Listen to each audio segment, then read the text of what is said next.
राम सादा नमन परम प्यारे राम परम पूज्य गुरुजन परम दिव्य आत्माएं और आप सबके मंगल आशीष के परमेश्वर कारण कृपा करके अपने श्री चरणों में लेके आए हैं। उनका बारंबार धन्यवाद, अनंत अनंत पार धन्यवाद, अनंत पार धन्यवाद। गुरुजनों के कारण कृपा से वे हमें इस समय मन के रूपांतरण में लेके आते हैं।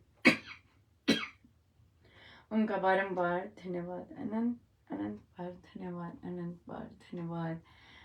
बहुत ही सुंदर दिन रहा, बहुत कृपामय दिन रहा।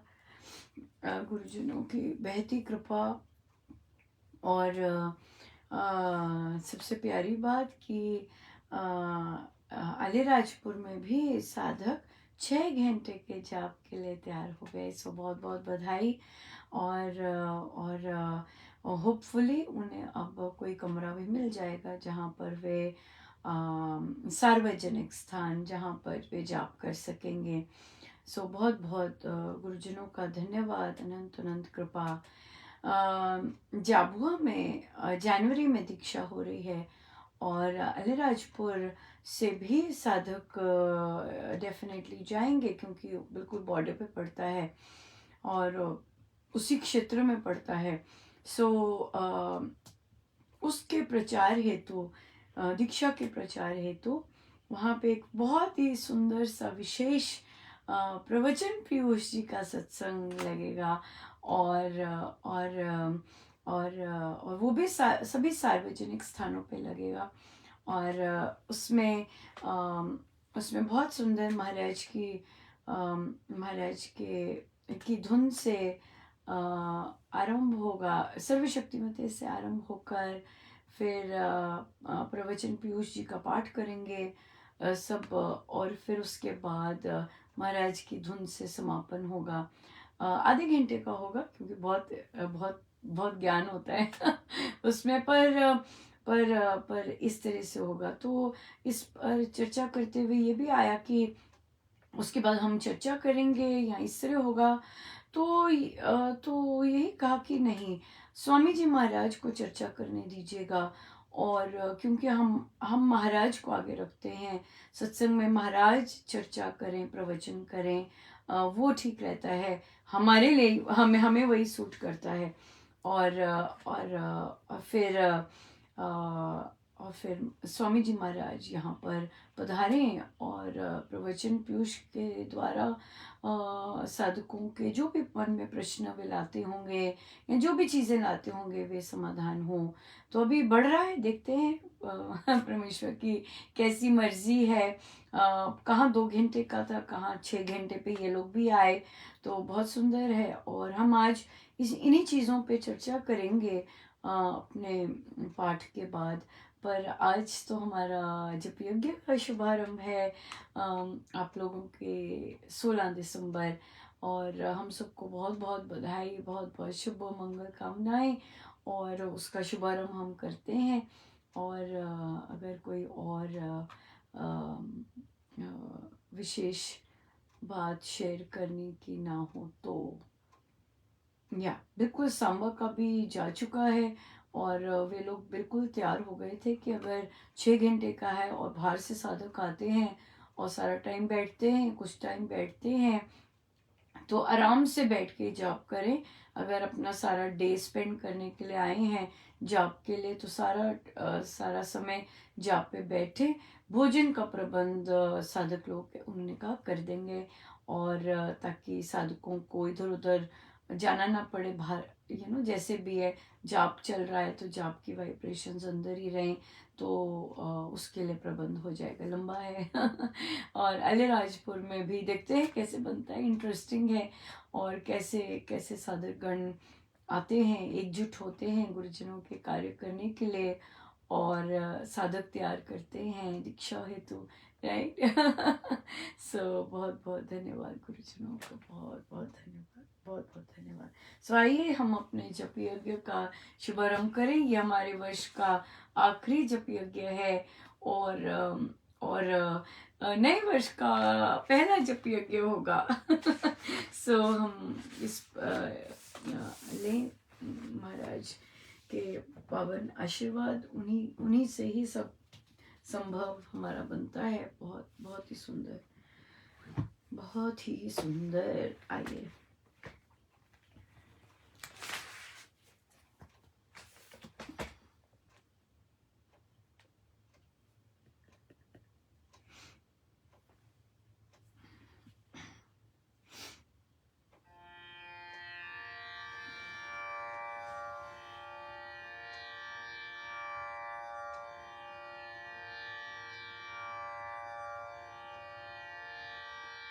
परम धनी सब धाम का,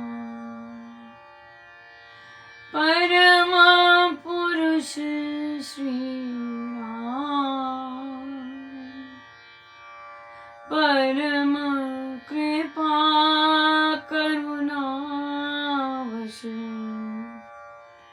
कर स्फुरित स्वनाम। जय राम जय जय राम।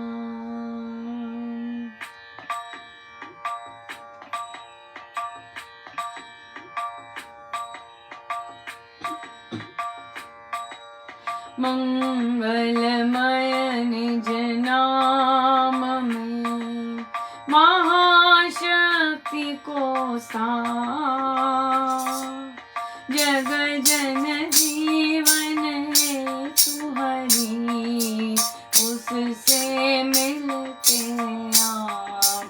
जय राम जय जय राम। मंगल मूर्ति नाम में मानव मंगल कार, प्रकट विभूति शक्ति से ओ राम महाराज। जय राम जय जय राम। देव देव स्वदया से नाम सुनाता जो, प्राणी जन के पाप के मीठे बंधन को। जय राम जय जय राम। नाद के ध्यान से करता राम कल्याण, मांगलिक नाम से देता धाम महान। जय राम जय जय राम। इससे मंगल मानिए राम राम धुन ध्यान। राम राम जय जय हरे, राम नाम शुभ ज्ञान। जय राम जय जय राम। मंगल सर्व मनाइए, मंगल नाम उचार। राम राम जप पाठ से मान मंगलाचार। जय राम जय जय राम।